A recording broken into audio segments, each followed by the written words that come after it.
మైదా పిండి 1 cup,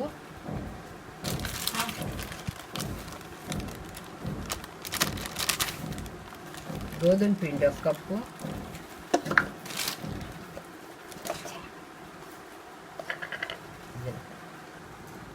salt తగినంత,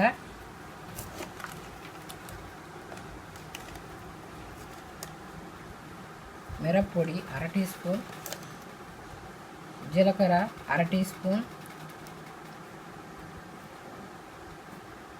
కసూరి మెంతి, వేడి చేసుకున్న ఆయిల్,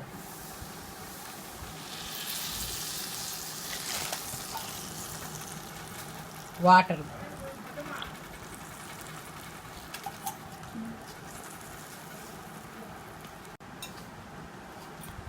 నీళ్లు పోసి చపాతీ ముద్దలాగా కలుపుకోవాలి. కసూరి మెంతి రిబ్బన్స్ చేసుకునే దానికి ముద్దగా చేసి చపాతీ ముద్దలాగా చేసుకొని ఒక అరగంట సేపు నానబెట్టాలి.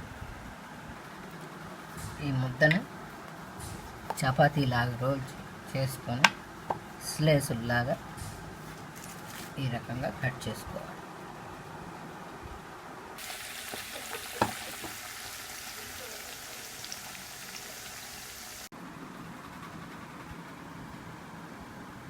Spicy ribbons ready.